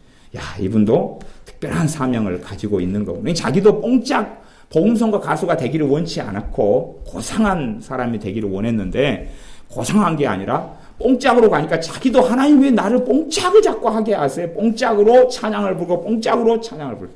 그래서 그분이 집회를 일찍부터 다니기 시작하시더라고. 올해 36살 된가는 목사님이신데 일찍부터 시작해가지고 하나님께 그렇게 했다. 하나님, 제가 이 젊은 나이에 뽕짝을 하고 다니니까 제 혼사길 막을 일이 있습니까? 뭐 그렇게 했다 그래요. 그래서 하나님께서 말씀하신 음성의 양상은 아주 다양하고 이디오피아인 네시가 들었던 음성이라는 것은 이 빌립 기사님에 대해서 열린 마음, 그 마음이 감동되는 것. 야, 이 사람하고 좀 대화해보고 내 병거에 좀 올라타라 그래야 되겠다. 왜? 이 사람 높은 사람이니까 병거를 타고 왔고 지키는 군사들이 함께 왔을 거 아니에요. 나 다 진정해 나를 해치러 온 사람들이 아니야. 그러니까 이리 올라타소. 그리고 이제 해가지고 말씀을 설명을 듣고 예수님을 영접하게 되었습니다. 또 이 이디오피아 네시는 그랬어요. 네시가 뭐라고 하냐 그러면 예수님을 이제 영접한 다음에 그 다음에 35절에 보면 빌립이 입을 열어 이 글에서 시작하여 예수님을 가리켜 복음을 전했다. 그러니까 36절에 길 가다가 물 있는 곳에 이르러 네시가 말하되 보라 물이 있으니 내가 세례를 받으면 무슨 꺼리낌이 있느냐 나 세례 주라 그런 거죠. 세례 받을 만한 감동도 실제로는 어디에서 왔기 쉽겠어요? 하나님으로부터 왔기 쉬웠겠죠. 그리고 세례 달라 그러니까 빌립 집사님도 세례 줘야지. 그러니까 예수님을 믿자마자 바로 세례를 받은 거죠. 세례 줘야 될 마음이 왔어요. 감동이 생겼어요. 그것도 하나님의 음성에 다른 양상이다 그런 말이에요. 그렇게 해서 이제 일이 벌어졌습니다. 그리고 이제 사도행전 9장에는 사울이 나옵니다. 청년 사울이 주님을 만나서 그래서 회개하고 변화되는 것이 나옵니다. 그때에 주님이 쓰셨던 사람이 주님의 제자 아나니아입니다. 그 제자 아나니아에게 주님께서 직접 나타나셔서 말씀하신 것이 9장 10절부터 있는 내용입니다. 이게 이런 사건은요, 특별한 사건이에요. 특별한. 우리가 워커힐 호텔에 가서 밥 먹고, 아니 힐튼 호텔에 가서 한번 먹고, 신라 호텔에 가서 한번 먹고, 우리가 신라 호텔에서 잠 한 번 자고, 이 엠블 호텔도 한 번 자는데 막 30만 원 가까이 되잖아요. 그 다음에 저 꼭대기 치고 몇백만 원 한다 그래요. 뭐 그런 일이 우리 평생에 자주 있겠느냐 하는 것이에요. 자다가 있고 한 번 한 다음에도 막 속이 시려울 거 아니에요. 누가 그러시더라고요. 어디에 여행 가가지고 돈을 한 500만 원 쓰고 오셨대요. 일주일 만에. 가족 몇 명하고 가가지고 갔다 온 다음에 속이 너무 아프더래요. 왜냐하면 돈이 너무 아까운 거예요. 막 숙식에 뭐 별거 한 것도 없는데 그냥 돈이 너무 비싸가지고 그런 것처럼 특별하게 있는 일이다 그런 말이. 이게 일상이 아니에요. 일상이라고 생각하면 정말 어리석은 것입니다. 주님께서 9장 10절에 아나니아에게 나타나셔서 아나니아야 하시거늘 대답하되 주여 내가 여기 있나이다. 주께서 가라사대 일어나 집 가라 하는 거리로 가서 유다 집에서 다섯 사람 사울이라 하는 자를 찾으라. 제가 기도하는 중이라. 그러면서 말씀을 쫙 하셔요. 15절도 주님이 계속 이어서 하신 말씀입니다. 가라. 이 사람은 내 이름을 위하여 이방인과 임금들과 그러면서 이스라엘 자손들 앞에 전하기 위하여 택한 나의 그릇이라. 그러면서 주님이 말씀을 이건 정말 특별한 경우입니다. 특별한 경우. 이런 사건이 거의 별로 없어요. 이런 것을, 이 특별한 것을, 지금 특별한 중요한 이 사도행전이나 이런 게 쓰여진 것은 중요한 전환기, 중요한 상황에 우리에게 전할 메시지가 있어 전하신 거예요. 그러지 중요하게 특별하게 지금 벌어진 일, 일상생활에 벌어진 일보다는 특별한 때에 벌어진 일을 전하신 건데 특별한 때에 벌어진 그것을 일상적인 것처럼 생각하면 안 된다는 이야기입니다. 어떤 부흥사 목사님들의 설교를 들으면 간증들을 들으면 그분들의 간증들을 보면 그냥 특별할 때 벌어진 간증들을 한 설교에다가 다 집어넣어가지고 이야기를 해요. 말하자면 30년 신앙생활하는 가운데 경험했던 하나님의 역사가 5번 있다 그러면 그 설교 가운데 그 5번을 다 이야기해요. 30년 동안에. 그러면 6년에 한 번 벌어졌잖아요. 특별한 일이 6년에 한 번. 30년 동안에 5번을 겪었어요. 그 한 번의 설교 동안에 다 해요. 정확한 이야기는 안 합니다. 30년 동안에 5번 겪었다는 이야기는 안 합니다. 그럼 빼놓고 5번을 설교 시간에 30분 설교 시간에 한다 그러면 사람들 어떻게 생각하겠어요? 와, 이분은 맨날 이렇게 사는갑다. 그렇게 생각해요. 그래서 제가 이 간증의 위험성에 대해서 제가 이야기를 해왔어요. 여러분이나 저는 매일 먹는 밥에 대해서는 간증할 게 없어요. 매일 먹는 반찬이 뭔지 기억 안 나요.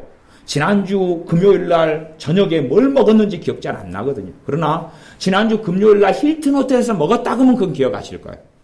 그런 것처럼 특별한 것이 자기 마음에 남아서 특별한 것들을 이야기를 해요. 듣는 사람들은 어떤 착각을 하냐 그러면 저것이 저분의 매일의 삶이란 말인가? 그렇게 생각을 한다 그런 말이에요. 하나님의 음성 듣기도 그래요. 어떤 세미나 하는 목사님이 강사님이 하나님의 음성 듣는 컨퍼런스를 해가지고 음성 듣는 자기 경험을 쭉 이야기해요. 그러면 사실은요, 그분이 20년 동안 겪었던 10번의 경험이 있다. 그럼 2년에 한 번이잖아요. 그것을 10번을 그 세미나 시간에 이야기하는 거예요. 그러면 그걸 하나 경험을 설명하는데도 5분, 10분이 걸릴 거 아니에요. 그러면 시간 다 끝나거든요. 그럼 그걸 듣는 사람은, 와, 저분은 매일, 아니면 이번 달 내내 10번 다 겪은 거겠구나.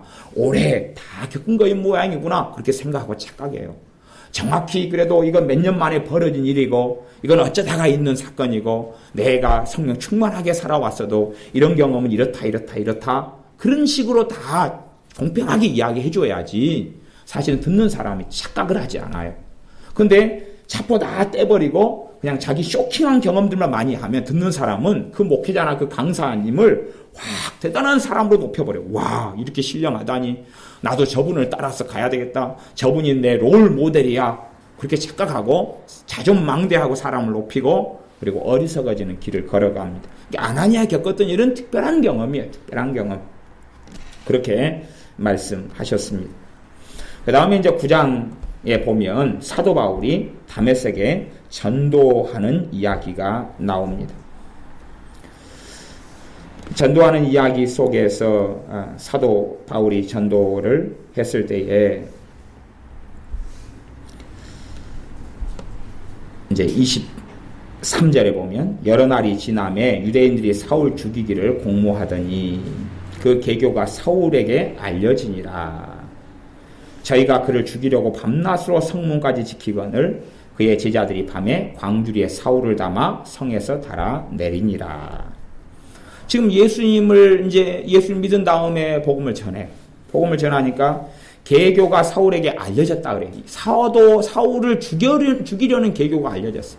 이게 계교가 알려지는 것이 사람을 통해서 이렇게 알려졌단 말이에요. 하나님의 음성으로 온 게 아니고 사람을 통해서 이렇게 쫙 알려졌어요. 그것이 일반적으로 하나님께 사용하는 루트 중에 하나다 그 말이에요. 사람을 통해서 사울에게 알려지게 하는 게 하나님의 역사하심이에요. 그렇지 다이렉트로 말씀하시는 경우는 드물다 하는 것입니다. 그래서 사도 바울의 전도를 듣고 예수를 믿게 된 바울의 제자들이 밤에 광주리에 25절 사울을 담아 성에서 달아 내리니라. 도망이죠. 도망가는 것이에요. 도망가요. 야, 하나님의 사람인데 복음을 전했는데 몰라 도망갈까? 사도 바울 핍박한 사람들이 다 벼락을 맞고 다 죽어야지. 그렇진 않아요. 이 땅에서는 그런 식의 일이 벌어지지 않습니다. 실제로 우리가 사사기 같은 데 보면은 어떤 아비멜렉 같은 사람이 나와요. 아비멜렉 같은 경우는 자기 아버지, 사사 아버지가 돌아가신 다음에 권력을 차지하려고 자기 형제 70명을 돌에 갖다 놓고 다 쳐 죽여버립니다. 돌에 갖다 놓고 다 쳐 죽여버려요. 딱 하나만 도망갑니다. 요람인가? 도망가요. 다 쳐주고 70명을 다 쳐주고 버려. 악한 이 사람이. 그래놓고 이제 결국은 사바사바 해가지고 이스라엘의 왕이 됩니다. 왕으로 등극해요. 그때에 이제 조금 지나가지고 한 여자가 저 높이 창에 있다가 이 아비멜렉이 왕이 오니까 맷돌짝을 들어가지고 집어 던져버려요. 그러니까 맷돌짝에 맞아가지고 꽥 쓰러져요. 그러니까 이제 아비멜렉이 자존심과 체면이 있어가지고 쪽팔리거든요. 진짜로요. 그래서 옆에 있는 병사한테 그럽니다. 내가 저 여자한테 맷돌 맞아가지고 지금 죽어가는데 이래가지고 죽으면 쪽팔리다. 그러니까 네가 나 찔러서 죽여라. 난 네 칼에 죽지. 이제 이미 맞고 죽어가는 중이에요. 근데 여기서 내가 죽으면 안 돼. 여기서 맞으면 여자 맷돌 맞고 죽었다 그럴 거 아니야. 성경에 사사기에 기록되어 있습니다. 여러분이 잘 봐보세요. 그래서 옆에 사람 네 죽여, 나 죽여, 찔러 죽여. 그래서 병사가 찔러 죽입니다. 그래가지고 그게 죽었다. 그리고 성경은 뭐라고 기록되냐 그러면 그가 그렇게 악하게 살고 형제 70명을 다 솔로 쳐 죽이고 하는 것에 대한 하나님의 심판이 임한 것이다 그럽니다. 그러면 70명을 때려 죽일 때 하나님의 심판이 임하지 않아요. 그리고 나중에서야 이 여자의 맷돌에 여자에게 아마 하나님께 능력을 주셨을 거예요. 집어 던지는데 맷돌이 꽤 큰데 그냥 확 던지니까 타켓트가 정확히 맞아버리는 거예요. 보통 때는 농구도 못하다가 사람 머리, 아비멜렉 왕의 머리를 확 맞춰버린 거예요.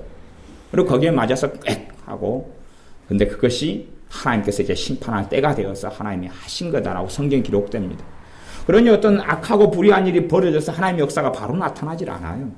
이 사울을 죽이려고 해도 바로 나타나지 않고, 실제로 이 사울이 믿는 사람을 핍박하고 잔멸했어도 그게 벼락이 치지 않았잖아요. 나중에 하나님의 은혜로 이 사람을 부르잖아요. 이 사람을 불러요. 누가 살인을 해도 그에 대한 하나님의 심판이 바로 임하지 않아요. 도둑질을 하고 악한 일을 해도 바로 임하지 않아요. 그렇게 임한다고 생각하는 사람들이 어리석은 길을 오히려 걸어가게 됩니다. 그리고 이제 36절에 보면 욥바에 다비다라 하는 여제자가 있으니 그 이름을 번역하면 도루가라. 선행과 구제하는 일이 심히 많더니 그때 병들어 죽음에 시체를 씻어 다락에 뉘우니라. 룻다가 욥바에 가까운지라 제자들이 베드로가 거기 있음을 듣고 두 사람을 보내어 지체 말고 오라고 간청하니. 베드로 사도가 근처에 있으니까 와가지고 이 죽은 사람 살려내라 그거거든요. 이제 죽은 사람 살려내라 그거예요. 여기에 하나님의 음성이 어떻게 관여했을까 하는 거예요. 여기에 하나님의 음성이. 이 두 여자에게 가 베드로를 청해 와라 이런 음성은 지금 본문상에는 없었습니다. 또 베드로에게 두 여자가 청하기 전에 너가 가라. 누가 죽었는데 가 살려라. 이걸 듣지는 못했다 그 말이에요. 그런 게 없다 그런 말이에요. 39절에 베드로가 일어나 저희와 함께 가서 이름에 저희가 데리고 다락에 올라가니 모든 과부가 베드로의 곁에 서서 울며 그러면서 이 도르가라는 여자가 어떻게 자신들에게 했는지 얼마나 선하게 자신들을 섬기고 도왔는지를 이야기합니다. 그래서 40절에 베드로가 사람을 다 내어보내고 무릎을 꿇고 기도하여 돌이켜 시체를 향하여 가로되 다비다야 일어나라 하니 그 다비다가 살아났다는 사건을 이야기합니다. 이 사건 속에서도 하나님의 음성 뭐라고 직접적으로 말씀하는 것에 대한 이야기는 안 나와요. 그냥 자연적으로 흘러가는 것이 이렇게 흘러가는 것이 마침 그때 베드로가 있는 것이 그 근처에 베드로 사도가 있는 것이 시체가 썩어버리기 전에 시체가 싱싱할 때 그리고 그 소식을 듣고 알게 되는 거예요. 베드로 사도가 근처에 어디 있다. 두 사람이 얼른 가서 와요. 그리고 부르러 올 때에 베드로 사도는 거부하지 않고 오지요. 그렇게 해서 일이 벌어집니다. 그 다음에 이제 10장에는 고넬료가 본 환상에 대한 이야기가 나오고 그 다음에 베드로도 환상을 봐요. 고넬료도 환상을 보고 베드로도 환상을 봐요. 이게 하나님이 뭘로 말씀하신 거예요? 고넬료에게도 환상으로 말씀하시고 베드로에게도 환상으로 말씀하셨어요. 그렇게 해서 10장 3절에 보면 하루는 제 9시쯤 되어 환상 중에 밝히 보매 하나님의 사자가 환상 중에 누가 나타나 말해요? 천사가요. 하나님의 천사가 나타나서 고넬료야 그렇게 하면서 이야기합니다. 그러면서 베드로 저기 있는데 사람 불러와서 너희가 들을 이야기가 있어. 그리고 이야기해 줍니다. 그 다음에 이제 9절부터는 베드로가 기도하려고 지붕에 올라가니 시간은 이제 6시더라. 그래서 10절에 시장하여 먹고자 하며 사람이 준비할 때 비몽사몽간에 그러면서 환상을 보여주셔요. 3번이나. 그래서 16절에 보면 이런 일이 3번 있은 후 그 그릇이 곧 하늘로 올라가니라. 17절 베드로가 본 바 환상이 무슨 뜻인지 속으로 의심하더니 이게 무슨 뜻일까? 도대체 3번이나 똑같은 게 보였는데 무슨 뜻일까? 이게 하나님의 음성이 뭘로 왔어요? 지금 환상으로 왔죠. 여기서는 여기도 환상, 저기도 환상. 그렇게 왔어요. 그 다음에 이제 사람들이 베드로를 19절에 보면 베드로가 그 환상에 대하여 생각할 때 이게 뭔가 하나님이 주신 거 맞는데 뭘까? 그때 성령님께서 말해요. 2 사람이 너를 찾으니 일어나 내려가 의심치 말고 함께 가라. 이게 이런 음성이 이제 우리가 대부분 하나님의 음성, 성령의 음성이라고 음성 듣기 위해서 기대하는 스타일이에요. 근데 이것도 자주 있는 이야기가 아니죠. 왜 그러냐 그러면 지금 이렇게 베드로 사도에 가서 복음을 이방인 고넬료 가정에 가서 복음을 전한 사건 때문에 예루살렘 교회가 난리가 나버려요. 난리가 나버려요. 그래서 베드로 사도를 신문해버립니다. 재판을 해버려요. 불러다 놓고 너 왜 이방인 집에 가가지고 거했냐? 이방인한테 왜 갔어? 유대인들이 이방인에 가면 부정 타는 거 몰라? 하나님의 율법을 어기는 거 몰라? 니 왜 갔어? 그러는 거죠.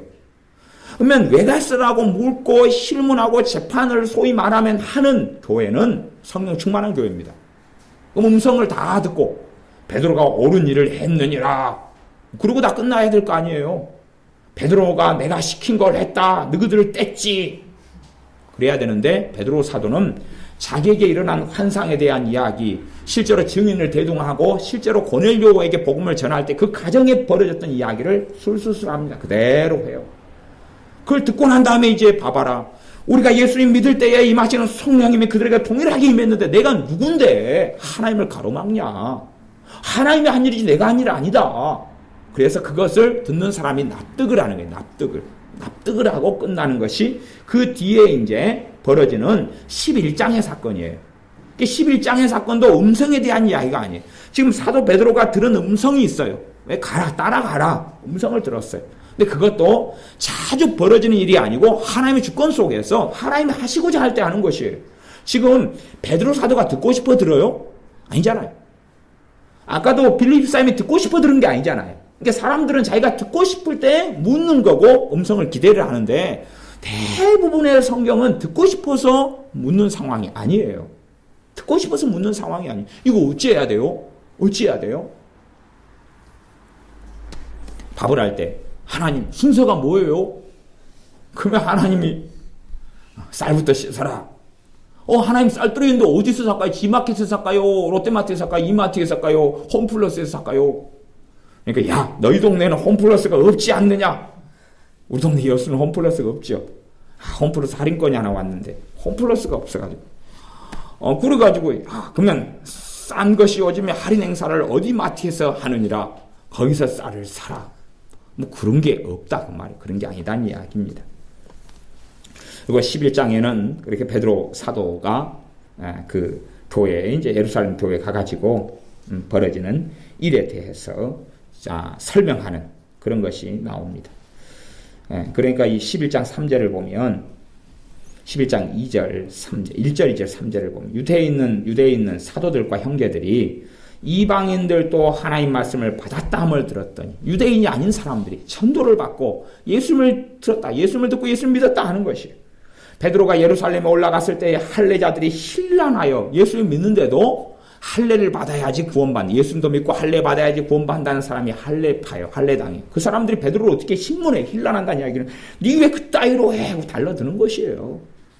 달려드니까 3절에 가로되 너가 할례자의 무할례자의 집에 할례 안 받은 사람 이방인의 집에 들어가서 함께 먹었다. 왜 그따위로 해? 그러고 달라들잖아요. 이들도 예수님을 소위 말하면 믿는 사람들인데 베드로가 저희에게 이 일을 차례로 설명하여 환상 본 이야기하고 그러면서 이 차차 이야기를 쭉 합니다. 성령님이 자신에게 12절에 했던 이야기 말씀도 이야기하고 성령님이 내게 명하사 아무 의심 말고 함께 가라. 이렇게 다 여차 일이 벌어졌다. 그러니까 그만 안 된다. 그렇게 이야기합니다. 27절에 보면 그때에 11장 27절 이제 이까지만 하고 말씀을 대강 마무리해야 돼. 12장까지만 좀 더 보고 마무리해야 되겠습니다. 물론 사도행전 28장까지 그냥 아싸리 확 그냥 봐버리면 좋겠는데 지금 벌써 시간이 많이 돼가지고 12장까지만 보고 대강 마무리하겠습니다. 27절에 보면 그때 선지자들이 예루살렘에서 안디옥에 이르러 그 중에 아가보라 하는 한 사람이 일어나 성령님으로 말하되 천하가 크게 흉년 들리라. 우리 예언을 합니다. 흉년 들리라 그 말은 흉년을 대비하라 그 말이죠. 그러면 이건 누가 한 거예요? 당시에도 선지자가 있었다는 걸 알 수가 있어요. 당시에도. 신약시대의 오순절 이후에도 선지자가 있다는 걸 알 수가 있어요. 근데 다른 믿는 사람들, 다른 사도들은 요 음성을 들었어요? 못 들었어요? 못 들었어요. 이 사명을 받은 사람은 이 선지자 아가보예요. 그러니까 하나님이 이 선지자 아가보를 통해 말씀하시는 거예요. 다른 사람을 통해 말씀하시는 게 아니고. 그러니까 하나님의 음성이 들리고 하나님께서 누구를 통해 말씀하셔도 부분이다. 부분. 한 사람에게 모든 걸 다 말씀하실 수 있는 게 아니란 말이에요. 누구를 사용하셔서 부분이에요. 그러니까 아가보 선지자를 통해서 천하가 흉년 들리라 말씀하고 믿는 사람들, 그걸 하나님의 음성으로 받아들이는 사람들의 흉년을 대비하는 거예요. 돈을 좀 더 아끼고 쌀을 좀 더 저축하고 좀 더 덜 쓰고 새끼 먹었으면 두 끼로 줄이는 가운데 땅속을 파서 저장고를 파서 묻기 시작하고 준비를 하는 것이죠. 그래서 그걸 들은 다음에 29절에 제자들이 각각 그 힘대로 유대에 사는 형제들에게 부조를 보내기로 작정하고, 왜냐하면 그걸 들은 다음에 야야 지금 최고 힘든 데가 예루살렘에 있는 형제들이구나. 그러니까 십시일반역 걷어가지고 그 사람들 굶고 있고 굶어 죽어가고 이럴 텐데 보내자. 그렇게 해서 이제 부조는 돕는 헌금을 보낸 것이에요. 보낸 때 바나바와 사울의 손으로 보냈다는 것이 30절에 나옵니다. 그 다음에 이제 12장 1절이잖아요. 그런 이야기 나옵니다. 그때 헤롯 왕이 손을 들어 교회 중 몇 사람을 헤아리 하여 요한의 형제 야고보를 칼로 죽이니, 이때가 거의 한 AD 한 44년경 정도 일반적으로 됩니다. 그렇다는 이야기는 주로 주님께서 십자가에 달리시는 그것을 AD 한 27년경으로 봅니다. 어떤 연대는 30년으로 보기도 합니다만은 27년 주로 주님께서 이 땅에 나신 것을, 사실 주님께서 이 땅에 태어나신 기점으로 통해서 AD하고 BC가 나눠집니다. 본래 BC는 before Christ. 이제 그렇게 주님이 나시기 전이다. 그런데 연대를 계산하면 주로 BC 한 4년 정도 주님께 나셨다는 연대의 차이가 좀 있습니다. 어떤 주장은 이제 AD 0년, 1년 이렇게 주님 나셨다 그러지만, 그래서 BC 4년으로 이야기하면 이제 AD 27년 이렇게 되어지기도 합니다. 아니면 이제 공생의 3년, 30세에 주님이 일하셔가지고 그렇게 이제 계산하고 지나가면 AD 30년이 넘어가고 그러겠죠. 그래서 연대는 조금씩 다릅니다. 그럼 최소한은 이제 한 AD 44년경이다 그러면 오순절 이후로 그래도 10몇 년 정도 지났을 때죠. 10몇 년 정도. 그러니까 별로 10몇 년 동안 사도 야고보, 수제자 가운데 3명이죠. 베드로, 요한, 야고보. 그래서 사도 요한의 형제인 야고보가 그때 헤롯에 의해서 죽임을 당합니다. 이게 빨리 죽어요. 일찍 죽어요. 그때 당시에 예를 들어서 몇 살인지는 모릅니다만은 한 25살이었다. 그러면 한 15년 정도 살겠다고 하면 40살밖에 안 되고, 20살 청년이었다. 그렇게 하면 35밖에 안 되는 이 젊은 나이가 되어집니다. 그래서 요한의 형제 야고보를 칼로 죽입니다. 그러면 이럴 때에 하나님의 음성을 듣고 캐치하고 알지를 못합니다. 헤롯이 죽이려고 한다 빨리 도망가라고 알지를 못해요. 이 사도들도 알지를 못합니다. 뜬금없는 일이 당한 거예요. 뜬금없는 일이. 생각하지 못했고 예기치 못한 일이 터진 것이에요. 그래서 주님의 사도 12명 가운데 가장 중요한 중심인물 중에 한 명인 사도 야고보가 이때 순교하고 죽임을 당합니다. 그래서 이제 그런 다음에 3절에 보면 유대인들이 이 일을 기뻐하는 걸 보고 헤롯이 베드로도 잡으려고 해가지고 무교절 일이에요. 그때 잡아버렸어요. 12장 4절에 잡아버렸어요. 잡혀버리고 만 것이에요. 베드로도 잡아버렸어요. 그러니까 베드로도 성령 충만한 사도인데 잡혀버린 거예요. 이게 본인이 잡힐 줄 알았겠어요? 몰랐겠어요? 아니 지금 자기하고 가장 친한 사도인 핵심 인물인 야고보가 죽었으니까 자기도 위험한 상태잖아요. 근데 잡혀버리고 만 거예요. 교회의 핵심 인물이에요. 이때는 교회가 한참 성장하고 기둥 같은 사람이에요. 이 사도들이 빠져버리면 안 되는 것이에요. 잡혀버리고 말아요. 그래서 감옥에 갇힙니다. 그래서 언제 그 다음 날 이제 죽이려고 그럽니다. 12장 5절. 이에 베드로는 옥에 갇혔고 교회는 그를 위하여 간절히 하나님께 빌더라. 사람들이 여기서 음성육교라고 생각하면은 하나님께 간절히 비는 게 아니라 살아날까요? 죽을까요? 베드로 사도가 살까요? 죽을까요? 그래야 될 거 아니에요. 그렇죠? 음성 듣기를 그렇게 하는 거예요. 하나님 살까요? 죽을까요? 그리고 하나님이 산다 그러면 그러면 됐네요. 감사해요. 그렇게 기도 안 해요. 자요 이제. 아니면 죽는다 그러면은 죽는다 그러니까 또 살게 하려고 기도할 필요가 없잖아요. 그러니까 봐보세요. 질문 하나님 살까요? 죽을까요? 질문을 던졌어요. 산다고 그래도 기도할 필요가 없고 죽는다 그래도 기도할 필요가 없어요. 아니 이제 죽는다 그러면 하나님 살려달라고 막 기도할 필요는 있을지 모르겠어요. 과거에 이런 여러 사람들이 죽는다 히스기야나 이런 아합이나 죽는다 그랬는데 기도해가지고 살아난 일들이 있으니까. 하지만 산다 그러면 기도할 필요가 없죠. 이건 삽니까 죽습니까? 라고 물어볼 문제가 아니라 그 말이에요. 살게 달라고 기도해야 되는 거지. 기도해야 되는 거예요. 여기서 음성을 들은 게 아니에요. 그러니까 사람들이 이런 부분에서도 음성 듣기를 추구합니다. 추구하면 결국은 누가 역사하겠냐 그 말이에요. 귀신이 역사할 수밖에 없는 것입니다. 정말로 바른 성령의 음성을 들어야 될 때들이 있어요. 때들이 있고 그걸 추구해야 될 때가 아닌 경우들도 있고 그러는 것입니다. 이건 정말 간절한 기도가 필요할 때고 교회는 바르게 했어요. 그렇게 해서 천사가 나타나서 베드로를 살려냈습니다. 살려내가지고 베드로가 얼른 정신을 차렸어요. 우리 13절에 보면 밖으로 이제 이 감옥에서 끌어냈어요.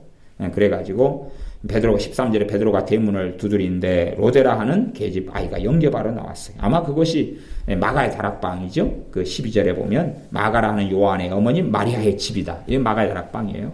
마가의 다락방에서 교회는 모여가지고 기도하고 있었어요. 그 넓은 장소였기 때문에 120문도도 함께 기도할 수 있을 만한 넓은 곳이었으니까 거기서 모여가지고 기도하고 있었어요. 그리 가가지고 문 두드렸어요. 그러니까 로데라 하는 계집 아이가 나와가지고 14절에 보면 베드로의 음성인 줄 알고 기뻐하여 너무 기쁘니까 문을 열지를 못했어. 열지 못해가지고 소식부터 전하려고 달려갑니다. 달려가서 말하되 베드로가 대문 밖에 섰더라. 오 베드로 사도님 오셨어요. 우리 기도가 응답됐어요. 그런 거 베드로 사도님 살아나고 오셨어요. 그랬어요. 그러니까 열심히 베드로 사도 살려달라고 기도하는 사람들이 뭐라 그런 줄 압니까? 15절에 저희가 말하되 너가 미쳤다. 아니 살려달라고 기도해놓고 하나님이 살려줬으니까 너가 미쳤다 그러는 거예요. 너가 미쳤다. 하나 계집 아이는 힘써 말하되 참말이요 참말. 그러니까 저희가 말하되 그러면 그의 천사라. 베드로의 모습을 나타낸 천사다. 옛날에 유대인들은 천사가 어떤 사람을 지키고 돌보는 천사라면 그의 모습이라고 생각하는 어떤 경향도 있었어요.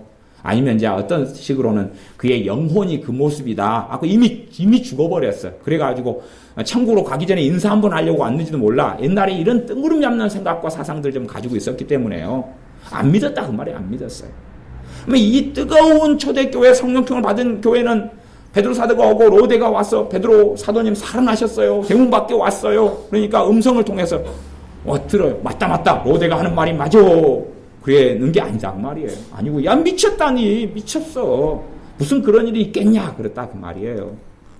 그러니 사람들이 생각하는 어떤 하나님의 음성하고는 다르다 그런 이야기입니다. 그래서 우리의 삶 속에 말씀을 마무리하고 정리한다면 주님께서 우리에게 음성으로 말씀하시는 여러 분야들이 있다. 여러 방식과 방향들이 있어요. 여러 방식과 방향들이. 그 가운데 대표적인 것은 감동, 그다음에 지혜를 주심, 그다음에 은사들, 성령의 은사들.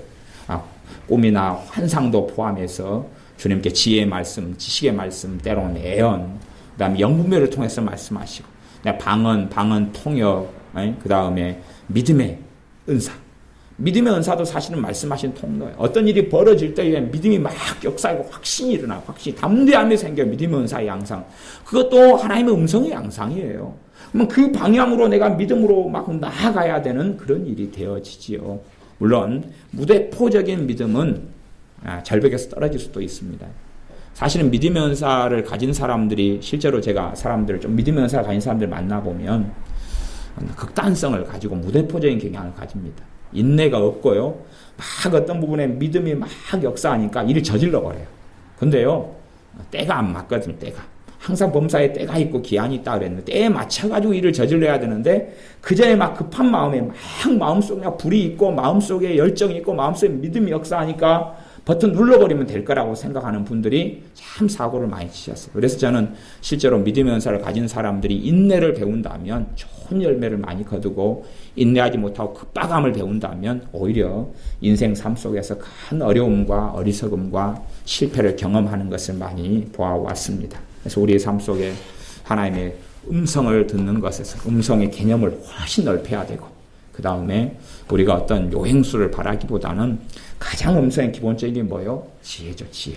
지혜고, 감동으로 성령님께 역사하실 때, 이 성경도 하나님의 감동으로, 성령님의 감동으로 기록됐다 그랬어요. 그런 것처럼 우리 안에 감동이 왔을 때 그 감동을 잘 분별하는 가운데, 주님께 주신 것을 지혜로 잘 살펴보고, 또는 분별하고, 그리고 우리에게 은사들을 주님께서 주시거나 또 더욱 큰 은사를 사모하라 했으니 은사들을 사모하는 가운데 은사들을 통해서 말씀하시는 성령의 음성, 주님의 음성을 듣고 우리의 삶 속에 하나님의 은혜 속에 주님을 영화롭게 하는 삶을 살기를 바랍니다. 기도하겠습니다.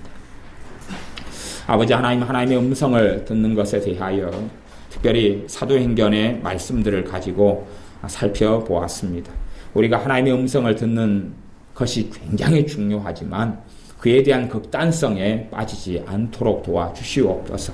극단적으로 뭔가를 들으면, 뭔가를 하나님께로부터 말씀을 들으면 다 해결될 것처럼 생각하는 어리석음이 아니라 정말로 바르게 하나님의 음성, 주님의 음성을 들어야 될 때는 듣게 하시고, 또한 다양한 양식과 양상으로 통로로 말씀하시는 주님에 대하여 배워가며 알아가게 하여 주시옵소서. 나아가 성령의 은사들이 더 풍성해지고 더 기름 부음이 강해져서 정확하게 꿈과 환상과 여러 가지 지혜와 애언을 통하여, 믿음을 통하여, 영분별을 통하여, 은사들을 통하여 말씀하시는 그러한 주님의 음성을 듣고 순종의 걸음을 걷는 우리가 되게 하여 주시옵소서. 예수님의 이름으로 기도하옵나이다. 아멘.